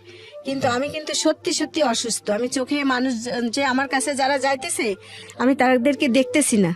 তখন আমি বললাম, আপনি কে? যে সবসময় আমার কাছে এসে বসে তাকে জিজ্ঞেস করতেছে, আপনি কে? তখন বলছে, কি অবস্থা, এর তো চোখে দেখতেছে না, অবস্থা খারাপ। সদর হাসপাতালে ম্যাটার্নিতে নিয়ে গেছে, যেখানে গেছি প্রথম, ওরা ওখান থেকে সদর হাসপাতালে পাঠাইছে। সদর হাসপাতালে পাঠালে সদর হাসপাতালের সাথে আমার সিজার করতে নিয়ে গেছে। রক্ত লাগবে, যা লাগবে সব ওই ম্যাডাম, ওখানে ওনার যে অ্যাসিস্ট্যান্ট, হ্যাঁ, সেই অ্যাসিস্ট্যান্টকে দিয়ে আমাকে রক্ত দিয়েছে, যত ওষুধ পানি লাগবে সব দিয়েছে। দেওয়ার পরে বাচ্চা যখন সিজার হয়ে গেছে, তখন আমার হাজব্যান্ড গেছে, আমার এক নন্দা আছে সে গেছে, আর এই আমার ভাসুর গেছে। কোনো মহিলা মানুষ যায়নি। বাচ্চাটাকে যে কেউ কোলে করবে এরকম কোনো লোক নেই। অথচ তো অনেক ব্লিডিং হয়ে আমার আরও রক্ত লাগবে, রক্তও দিতে পারতেছে না। তখন যে অন্য মানে সরকারি হাসপাতাল তো, অন্য বেডের রুগী দেখতে যারা গেছে তারা ওখানে ছেলেরা গেছে আপনাদের মতন, এরা যে বলছে এই রুগীটার অবস্থা খারাপ, দৌড়োদৌড়ি লাগাইছে, রক্ত লাগবে, তখন ওই যারা রক্ত দান করে ওরা আমার রক্ত দিয়ে বাঁচাইছে। বাঁচানোর পরে তখন আমাকে ওখান থেকে 7 দিন পরে বাসায় নিয়ে আসছে। বাসায় নিয়ে আসার পরে আমার ঠিক মতন পেট ভরে খাইতে দে না। তারপরে সে বাসায় থাকে না। তখন ওই যে সুন্দরবন আছে না খুলনা, ওখান থেকে মাছ কিনে, অনেক মাছ পাইকারি কিনে এনে বাজারে সাপ্লাই দিত। তখন তার টাকা ছিল, কিন্তু সে আমার প্রতি তার কোনো মানে খেয়ালই নেই, বউ বাচ্চার প্রতি। যাই হোক, ওইভাবে রয়েছি। আসে আমার এক ছোট ফুফু এসে আমার কাছে রয়েছে, খোঁজ পাইছে। ওই যে ওখানে যেখানে বস্তিতে থাকতাম, ওখানের মহিলারা ম্যাচ কোম্পানিতে চাকরি করতো, ওরা আর কি বলছে, আমার খালা জিজ্ঞেস করে যে এরকম আমার এক ভাগ্নির বিয়ে হয়েছে, শুনেছি মৌলভীপাড়া নাম। তা তারা আর কি বলছে যে এতটুক এরকম মুখে তিলে আছে, হ্যাঁ, এরকম শয়তানি করে সারাক্ষণ। আমি আবার খেলাধুলা করতাম খুব বেশি। তা বলে হ্যাঁ, একটু উশৃঙ্খল আছে, খুব খেলাধুলা করে, লাফালাফি, বল খেলা, সব কিছু করে। তখন বলছে হ্যাঁ, তারা এসে বাসা চিনিয়ে দেওয়ার পরে, এই যে আমার আব্বারা আসা যাওয়ার পরে আমারে দেখে। তারপরে ওই ছোটোবেলায় আমার মা যখন ক্যান্সার হয়েছে, আমার ভাইটা পেটে থাকতে বড় বোনের বিয়ে হয়ে গেছে, তো তা আমার মার আবারই বাচ্চা পেটে, তা ওই বড় বোন ওই যে ওই সুখী বড়ি খায়, আমার মা পেটে ব্যথা করলেও ওর একটা বড়ি খায়, মাথায় ব্যথা করলেও ওর একটা বড়ি খায়, খেয়ে আমার মার নাড়িতে ক্যান্সার হয়ে গেছে।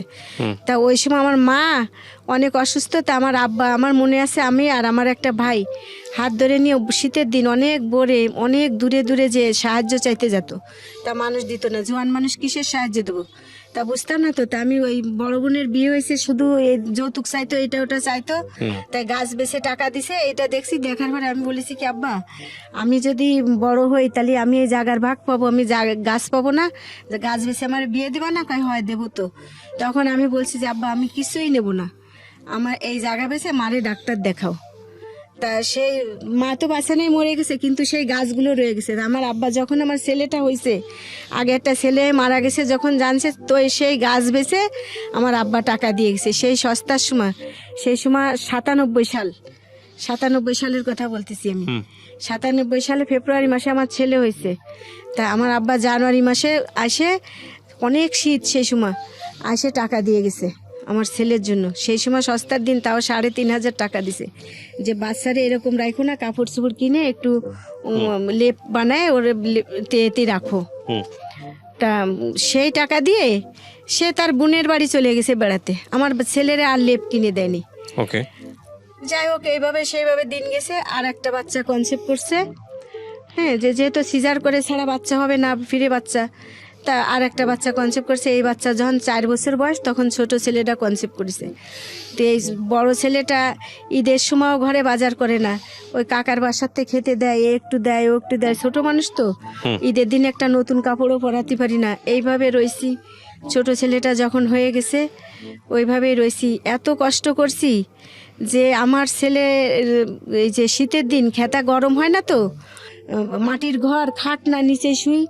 তো এই যে মালসা বুঝেন, মানে যে আপনারা এই যে এই হালিম খায় যেগুলা টালি, ওই টালির ভিতরে আগুন নিয়ে এরকম উঁচু করে খেতার ভিতরে দিয়ে খেতা গরম করে বাচ্চাকে শোয়াইতাম। আবার এই শীতে গরমের সময় বালতিতে পানি নিয়ে ভাত ডাকা জালি দিয়ে, ওই জালি পানির ভিতরে ভিজায় ভিজে আমার বাচ্চাকে আমি বাতাস করছি। এইভাবে তারপরে ছেলেদেরকে স্কুলে দিলাম, বড় ছেলের স্কুলে দিলাম। স্কুলে জোসেম স্কুলে 50 টাকা করে এই ফর্ম বিক্রি করে। তখন ওই বাসায় বসে বসে বাড়ির ভিতরে বেচালা। স্বামী তখন কি করতো? সে ওই একই কাজ করে, সে টাকা ইনকাম করে, মদ খায়। আর তার মা মৃত্যুর সময় বলে গেছে যে তোমার বোনদেরকে ফালাও না, বোনদেরকে দেখো। তার জন্য আমি খুশি যে মার কথা রাখছে, প্রত্যেকটা ছেলে তার মার কথা রাখুক। তা মাকে, বোনকেও দেখুক, আমাকেও দেখুক, আমার বাচ্চাদেরকেও দেখুক, তা না। কিন্তু চাল কটা ঠিক মতন কিনে দেয়, মানে সংসারে যদি 1 কেজি চাল লাগে, আধা কেজি দেয়, মানে 2 দিন হিসাব করে করে 1 কেজি চাল দেয়, এইভাবে দেয়। আর 5 টাকার ডাল, একভাবে 7 মাস ডাল খেয়েছি। আর বাচ্চা তো খাওয়া শিখছে, বলে কি যে মাছ কইতে পারে না, আপ দিবা না, আপ কাকা বাড়িতে আপনি আসো, তা করতে দেব, দিতে পারতাম না। মানুষ যদি আদর করে, ওই বাচ্চারা বাড়ি, বড় লোক বাড়ি ছোটবেলায় রয়েছি তো, দেখছি বাচ্চা কিভাবে পরিষ্কার পরিচ্ছন্ন করে রাখে, এগুলো বুঝে গেছি, এইভাবে পরিষ্কার পরিচ্ছন্ন করে রাখি। আর ওই বিহারি একটা লোক আছে, ওনাদের বাসা থেকে কিছু পুরনো কাপড় দিত আমার বাচ্চাকে। পুরন বলা যায় না, 1বার 2বার পরায়, অনেক বছর পরে বাচ্চা হয়েছে তো, 1 মাস 2 মাস পরে আর পরাইতো না, ওই কাপড়গুলো আমার বাচ্চাদেরকে দিয়ে দিত। তাই আমি ওই গাছের ছাল আছে না, এই ছাল রান্না করতাম, তখন ভালো ছাই হতো, সাদা ছাই, ওই ছাইটা রাত্রিবেলা পানির ভিতরে ভিজায় রাখতাম, ভিজায় রেখে সকালবেলা সাবান নেই কি করব, ওই পানি উপর থেকে চাইকে ওর ভিতর আমার বাচ্চার কাপড় চোপড় কাচতাম। সাবান কিনে দিত না। আমার এত চুল ছিল আমার মাথায়, সেই চুল জড়া ধরে যেত, কি করব বুঝতাম না। যেখান থেকে জট হতো এখান থেকে কেটে কেটে ফেলতাম, তেল নেই, আঁচড়াতেও পারতাম না, অত চুল একা একা পারা যেত না। এইভাবে রয়েছি। তারপরে যাই হোক, আমার ছেলের আমি জোসেম স্কুলের একটা কিনলাম, ওই যে ফর্ম কিনলাম 50 টাকা দিয়ে। 2 টাকা বাড়ি টান সমিতি করে গ্রাম বাড়ির মানুষ, ওই 2 টাকা টান সমিতি করতাম। ওই 2 টাকা দিতাম কি করে, যে কলে পানি আনতে যেতাম, ওই সামনে বেচালার মেয়েরা থাকতো। তো ওই বেচালার মেয়েরা তো বড় লোকের মেয়ে, তো ওরা তো রাস্তায় এসে পানি নিবে না, তাই বলতো কি, আপা আমাদেরকে 1 কলস পানি দিন। ওই 1 কলস করে পানি দিতাম, 15 জন থাকতো, তা 15 জনকে 5 কলস পানি দিতাম, প্রত্যেক রুমে 1 কলস পানি দিলে ওরা আমার কিছু টাকা দিত, 40 টাকা 20 টাকা, যার যেমন ইচ্ছা দিত, সামনেই তো। তারপর ভাত দিত খাইতে। তো ওই টাকা দিয়ে আমি ওই 2 টাকার সমিতি করে করে একবার 1200 টাকা পাইছি। পাওয়ার পরে আমি বুঝলাম যে আমার বাচ্চাটারে তো এখন 4 বছর বয়স হয়ে 5 বছরে পড়ে গেছে, ছোটটারও 1 বছর হয়ে গেছে, তো স্কুলে দেওয়া খুবই প্রয়োজন। তখন আমি ওই 50 টাকা দিয়ে একটা ফর্ম কিনে ওই বেচালার মেয়েদেরকে বললাম কি, আমার ছেলেরে আমি জোসেম স্কুলে পড়াবো। তা ওরা হাসতেছে, বলছে আপা জোসেম স্কুল তো অনেক বড় স্কুল, ওই স্কুলে পড়াতে পারবেন না। আমাকে দেখি চেষ্টা করে যদি হয়। তখন আমার ছেলেরে আমি ফর্ম কিনলাম। তখন ওই প্রিয়াঙ্কা নামের একটা মেয়ে, ওই মেয়েটা ওই বললো কি ঠিক আছে, তাহলে বাচ্চাটারে আমার কাছে বিকালবেলা দিয়ে যান। বিকালে দিয়ে আসতাম, দিলে ও আর কি নিজের থেকে খাতা, পেন্সিল, রাবার, তারপরে প্রথম সিলেট, এইগুলো দিয়ে ও বেশ 15 দিনের বেশি একভাবে ওরে পড়ালে আমার বাচ্চা কেন যেন মাথায় ধরে গেছে, পারিয়ে গেছে। জোসেন স্কুলে নিয়ে গেছি, ফর্মে ওরা সাথে গেছে, ফর্ম ফিল আপ করতে সব কিছু ওরা করে দিছে। দেওয়ার পরে আমার বড় ছেলেকে যখন নিয়ে গেছে অ্যাডমিশন টেস্ট দিতে ওখানে বাচ্চাদেরকে ভর্তি হলে, সেই সময় ওই মেলা বাচ্চারা 250, 300, 2500, 3000, 2500 বাচ্চা আর কি করে ওখানে। 270 জন নেয়, 250 জন একদম মেধা তালিকায়, আর বাকিগুলো হচ্ছে আপনার ওই যে ওয়েটিংয়ে রাখে, এইভাবে নেয় লটারি সিস্টেম করে। তা আমার ছেলেটা আল্লাহর রহমতে প্রথম হয়ে গেছে। যখন ঢুকছে আমি কইছি পারবা আব্বা, কইছে যাও, একটা দুটো তো ভুল হবে মা। তারপরেও দেখি যে সকালবেলা ভোরবেলা রেজাল্ট দিছে রাত 12টার সময়। সময় তো বউ মানুষ যাওয়া সম্ভব না, এমনি তো কত দোষ। সকালবেলা প্রিয়াঙ্কা আমি কইছি কি বুন্ডি একটু যাওয়ার সময় খুলনা, আমাদের ওখানে ছোট ভাই বোনকে ভাইটি বলে, বুন্ডি বলে। তাই আমি বলছি বুন্ডি একটু যাওয়ার সময় দিয়ে যাস তো, হয়েছে নাই তো ও যায় আর কি, দেখে যে আরমান প্রথমই হয়েছে আমার ছেলেটা। আচ্ছা, ভেরি গুড। প্রথম হয়ে গেলে তখন ও আর ও যে ব্যাস করতে যায়, ব্যাসে আর যায়নি, দৌড়ে বাসায় এসে। সেই সময় বাসায় এসে গেছে, আপা আপনার ছেলে তো হয়ে গেছে, এখন কি করবে না, এখন ড্রেস কিনা লাগবে, ভর্তি করা লাগবে, 1200 টাকা লাগবে আপনার ড্রেস কিনতে, ভর্তি করতে হবে, তারপরে বই ব্যাগ এই সব তো দিতে হবে। এখন তো আমি বুঝতেছি না কি করব। তখন আমাদের বাড়িওয়ালা, আমরা যে বাড়িতে থাকি সেই বাড়িওয়ালা রে বললো যে আপনার বাড়ির ভাড়াটে এই নাম, ওর বাপের নাম বললো যে তার ছেলে তো আমাদের স্কুলে প্রথম মেধা তালিকা হয়ে গেছে। তো বাড়িওয়ালা বিকেলবেলা এসে পলায় আর কি, উনি এক বয়স্ক মানুষ, ওনার বয়স সেই সময় অন্তত 70-80 বছর হয়ে গেছে। উনি এসে বললো যে যখন হয়ে গেছে তুমি কাউরে বললে না, উনি সাথে করে নিয়ে গাড়িতে করে নিল না, রিক্সায় করে নিয়ে আমার ছেলেরে ওই কিনে দিল। মানে ওখানে তো অনেক গরিব মানুষ, কারে থুয়ে কারে দেবে, সবাই তো চায় ছোট স্কুলে পড়ুক আর বড় স্কুলে পড়ুক। ফলায় উনি ড্রেস দিল, বই খাতা সব কিছু কিনে দিল। আর ওই স্কুলে যে উনি ওই স্কুলের সভাপতি, উনি যে ওই কি যেন করতে হয় অর্ধেক বেতন করার জন্য, ওইটা করে দিল যে 250 টাকা বেতন তো অর্ধেক বেতন যেন নেয়। এইভাবে আমার ছেলে ওখান থেকে আল্লাহর রহমতে এসএসসি পরীক্ষা দিয়ে বেরোইছে, ছোটটাও ওখান থেকে এইভাবেই বেরোইছে। কিন্তু এর ভিতরে যখন আমার ছেলে 4 থেকে 5 উঠছে তখন শুরু হয়েছে, আমি তো ওই যে ওকে ভর্তি করে দিয়ে সমস্ত ব্যাচেলার ছেলে আর মেয়ে নেই, বাসায় কাজ করি। চিটাগাঙের থেকে এক মহিলা আসছে, খুলনায় পোস্টিং হয়ে ওনার বাসায় কাজ করে। উনি খুবই ভদ্র মহিলা, উনি ডায়াবেটিসের পেশেন্ট, ওনার 2টে ছেলে, একটা মেয়ে। ছেলে বাচ্চা 2টে ছোট, মেয়েটা বড়। কিন্তু ওনার হাজব্যান্ড ওই যখনই সুযোগ পায় তখনই বলে কি যে তোমার কি কি লাগবে তুমি একটা লিস্ট করে আমাকে দিবা। যখনই সুযোগ পায় এটা বললে আমি মনে মনে চিন্তা করলাম কি যে আমার মা বলতো স্বামী ছাড়া অন্য পুরুষ তো জাহান্নাম ছাড়া আর কিছু না। তো উনি আমাকে ফলায় বলবে কেন, দিতে হলে সামনেই দেবে। তখন আমি ওই আপারে বললাম যে আপা আমার যদি কোনো কিছু দরকার হয় আপনি আমারে বললেন, আপনার কাছে আমি চাবো, আমি দুলোবাইয়ের কাছে কি চাবো, দুলোবাই তো আমার এটা বলে। তো উনি বুঝে গেছে যে কি বলতে চায়। তখন বলেছে যে তো ঈদের সময় আমার একটা নতুন কাপড়ও দিল না আমাকে, উনি 2000 টাকা দিল বেতন দিয়ে, আর 200 টাকা বেশি দিয়ে বললো যে কালকে থেকে তুমি আর কাজে এসো না। যাই হোক আমি ওখান থেকে আর ওনার বাসায় কাজে গেলাম না। এইভাবে অনেক বাসায় কাজ করে আমার ছেলের আমি 8 উঠাইছি। 8 উঠানোর পরে তখন অনেক খরচ বাড়িয়ে গেছে, কোচিংয়ে দেওয়া লাগে, তারপরে বাসায় টিচার দেওয়া লাগে, এগুলো পারবো কি করে। আবার ছোট বাচ্চাটাকেও ভর্তি করে ফেলেছি ওই একই স্কুলে। ভর্তি করার পরে আমি যখন আমার ছোট ছেলেটা ভর্তি করার পরে ও তো স্কুলে পড়ে, ও ভালো রেজাল্ট করছে প্রথম পরীক্ষায়, ছোট মানুষ তো। তারপরও এইভাবে থাকতে আমি খুলনায় বাসায় কাজ করে যেভাবে আল্লাহর রহমতে আমি চলতেছে না খেয়ে থাকি না। পরে ছেলে নামে মিথ্যে বললে আল্লাহ আমার তো ছেলে দিছে, আমার তো মেয়ে নেই, আমার ফুতির বউ এসে বলবে আমার ছেলে নামে মিথ্যা কথা। ডাল দিক শাক দিক একবেলা দিক দেয়, কিন্তু আর কোনো কিছু না, আর ওই স্কুলে যেতে দেবে না। এটাই তার অভিযোগ যে স্কুলে যে কি ব্যারিস্টার হবে, বিলাত পাঠাবা। আর আমি চিন্তা করি যে স্কুলে না গেলে যে সমাজে এই যে আমি লেখাপড়া জানি না, আল্লাহর রহমতে ভাগ্য পরিবর্তন হবে না। হ্যাঁ, তো জীবন ভাগ্য পরিবর্তন হবে না তো। আর অশিক্ষিত মানুষ হচ্ছে সমাজের একটা বুঝা। তা আমি কেন আমার ছেলে পড়বে না?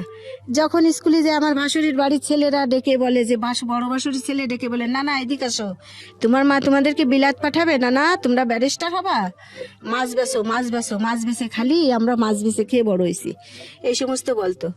আর বলতো যে এসএসসি পরীক্ষা, এসএসসিও বলতো না, কত মেট্রিক পরীক্ষা দিতে পারলি হাতের তালে পশম জ্বালাবে। হ্যাঁ, আচ্ছা, যাই হোক, কি হতো তারপরে? যাই হোক এইভাবে রয়েছি। থাকার পরে আমি তো জীবনেও কোনোদিন ঢাকায় আসতে চাই নাই। আমার ঢাকায় ওর আব্বুই পাঠাইছে, কাজে পাঠাইছে ঢাকায়। ঢাকায় আমার ছোট ছেলেটা ডায়রিয়া হয়েছে, হাসপাতাল থেকে বাড়ি নিছি, আজকে বাড়ি নিছি, সকালবেলা আমাকে ঢাকায় পাঠাইছে। ঢাকায় পাঠালে আমি যখন এই যে কলতা বাজারে লবণের পেটটার ওখানে যে ঢাকা মেডিকেলে যেসব মেয়েরা ইন্টার্নি করে ওই যে ডাক্তার হওয়ার জন্য, আমি ওদেরকে ওখানে কাজ করতাম। কাজ করতে ওখানে পাঠাইছে 1 সপ্তাহের জন্য। ওখানে আমি 3 মাস রয়েছি। 3 মাস থাকার পরে সে যে পুরুষ মানুষ, সে তো বলবে যে আমার ওয়াইফ তো অতদিন দেখা যাবে না, সে কিছুই বলেনি, সে আরও খুশি। যাই হোক আমি ওখানে 3 মাস থাকার পর আমি চিন্তা করলাম যে সে যদি কাজ করে আমার বাচ্চা মানুষ করতে হয়, তাহলে আমি খুলনায় ওই সারাদিন কাজ করে আমি 400 টাকা ইনকাম করব না, আমি ঢাকায় কাজ করব।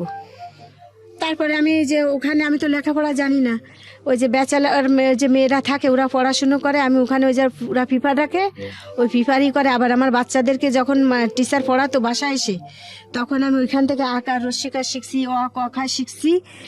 শিখে আমি ওই মাথায় রেখে একটু একটু করে লেখা ফলে একটু লেখি, আবার ভালো হয় না আবার মুছি, এইভাবে বই দেখে আমি আর কি যাই হোক শিখছি। শেখার পরে আমি পত্রিকা, ওই যে ব্যাচেলার মেয়েরা খুলনায় চলে গেছি 3 মাস পরে, ব্যাচেলার মেয়েরা ওই যে পত্রিকা রাখে চাকরির পেপার, যে ওখানে করে, তখন আমি দেখছি এমপি বাড়ি ওনার শাশুড়িকে দেখাশোনার করার জন্য একটা লোক চাই, ভালো সৎ লোক চাই, একটা মোবাইল নাম্বার দিয়ে দিছে। তখন তো আমার মোবাইল নেই।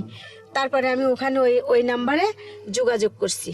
তারপরে আমি ওখানে যোগাযোগ করার পরে আমি ঢাকায় আসছি। ঢাকায় আসার পর ওনার ওখানে আমি কাজ করছি 3 বছর। 3 বছর কাজ করার পরে তখন ওই স্যারের শাশুড়ি বলল যে না, উনি তো এখানে হাত দিলে হাত ঢুকে যেত, মানে ঘরের ভিতরে লোকও যেত না, গন্ধ হয়ে যেত, বাসায় বিছানে পিসাব পায়খানা এগুলো করতো কাজের লোক। সবাই তো হালাল রুজি করতে বুঝে না।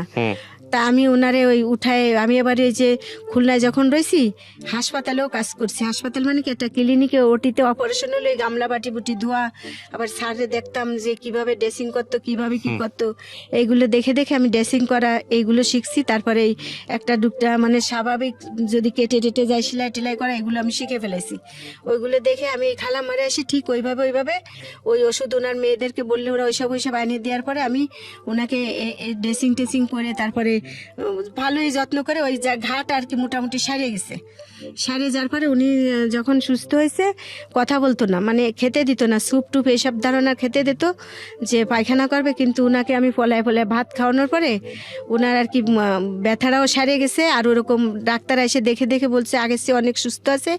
যাই হোক উনি সুস্থ হলে ওনার মেয়ে উনি বললে তুমি কী চাও? আমি বলছি ম্যাডাম আমার তো কিছুই নেই, আমার যদি খালাম্মা তো ভালো হয়ে গেছে, বলছে যে আমার মা ভালো হয়ে গেলি তোরে আমি খুশি করবো, তা আমার যদি একটু জায়গা কিনে দিতেন, 1 কাঠা জায়গা, তা আমার আর কিছু জীবনে চাওয়ার নেই। আমার তো বাপের বাড়িও কিছু নেই আর শ্বশুর বাড়ি তো নেই।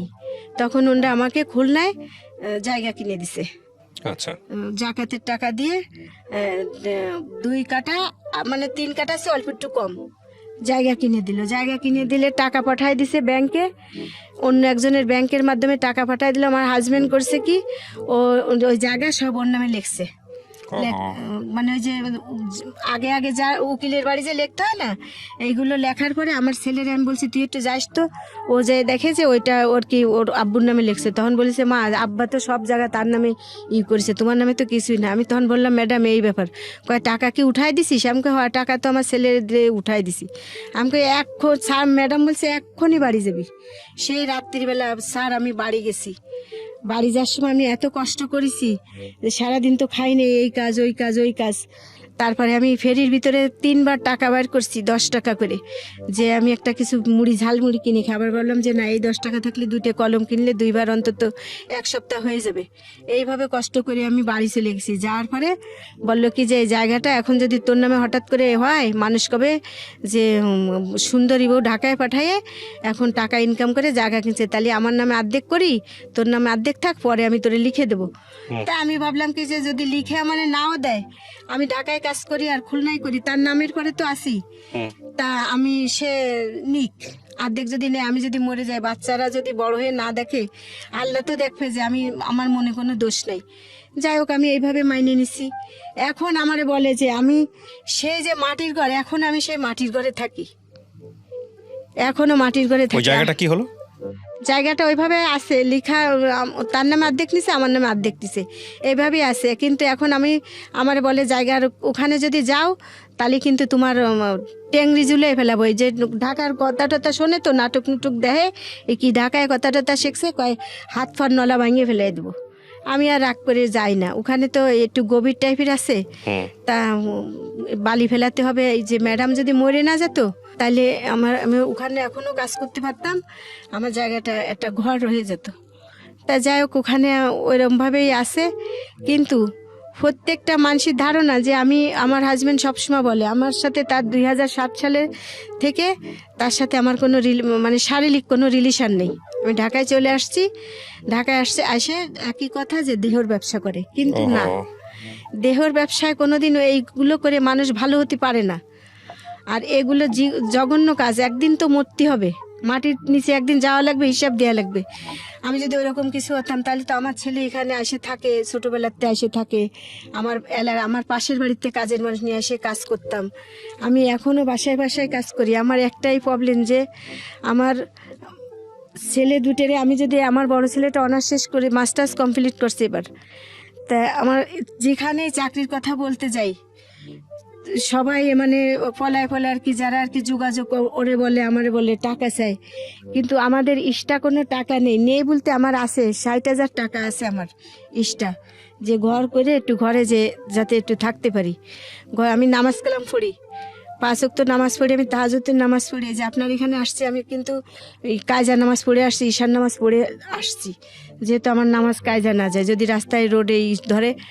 যাই হোক, আমি ঘরের মধ্যে একটাই ঘরে, এই যে ঘরটা আমি বসছি, এসে আর একটু ছোটো হবে, ওই একটা ঘরেই ছোট ছেলে অনার্সে এই যে সেকেন্ড ইয়ারে, বড় ছেলে মাস্টার্স কমপ্লিট করছে। বারান্দা আছে, সাথে একটা ছোট বারান্দা আছে, বারান্দাটায় সে থাকে। আর ওই ঘরের ভিতরে আমি যে নামাজ পড়তে পারি না, নামাজ পড়ার জায়গা নেই। খাট ফেলানো, একটা খাট ফেলানো তো, আর একটা শোকেস ফেলানো আছে কাঠের, এক বাসাওয়ালারা দিছিল। তা নামাজ পড়তে পারি না ওখানে। এই যদি নামাজে বসি তাহলে এখানে বসলে এদিকে বাদে আর এদিকে বাদে, নামাজ পড়তে পারি না। তারপরে যে অত বড় বাচ্চারা অত বড় হয়েছে, ওকে পাশে শোয়াও আমার জন্য খুবই নিজের কাছে নিজের লজ্জা লাগে। আর ঢাকায় যেখানে থাকি, ছেলেরা একজনের বাসায় থাকে, মানে মেলা কয়টা ছেলে মিলে একসাথে থাকে, ও ওখানে থাকে, আর আমরা 3-4 জন মহিলা একসাথেই থাকি। হ্যাঁ, দুইজন হিন্দু, একজন খ্রিস্টান, আর 2 মেয়ে, আমি মুসলমান আর একজন মুসলমান, এই কজনে থাকি। এখন কেউ পুজো করে, কেউ করে, আমার নামাজটা ঠিক মতন আমি পড়তে পারি না। আমি বাইরে বসে, ছাদে বসে নামাজ পড়ি, আমরা 7 তলার পরে ছাদের ঘরে থাকি এইভাবে। কিন্তু খারাপ কাজ করে ভাই কোনোদিন হয় না। কিন্তু আমি এই জন্যই আসছি যে আপনার এখান থেকে অনেক মানুষ, আমি কোনো সাহায্য চাই না। আপনি গল্পটা কেন বললেন? গল্পটা বললাম, কোনো যদি হৃদয়বান ব্যক্তি থাকে, যদি আমার বাচ্চাটারে কেউ যদি একটু যোগাযোগ করে একটা চাকরির ব্যবস্থা কেউ যদি করে দিতে পারে, এই জন্য আসছি। আর দ্বিতীয় কথা হলো কি, যে সবাই জানুক যে খারাপ কাজ করা লাগে না, খারাপ কাজ না করেও জীবনে অনেক সাকসেসফুল হওয়া যায়। আমি আমার ছেলের ফর্ম ফিল আপ করছি, আমি নিজে শরীরের থেকে রক্ত বিক্রি করে হাসপাতালে যে একজন মহিলার ক্যান্সার হয়েছে, তারে প্রতিনিয়ত রক্ত লাগতো, আমি প্রতিনিয়ত তারে রক্ত দিতাম। আর আমি রক্ত দিয়ে কচু শাক টুকায় এনে রান্না করে খেতাম, যে কচু শাক, পালন শাক, এসব শাক পাতা লাস্টে বাজারে যে এসব খেলে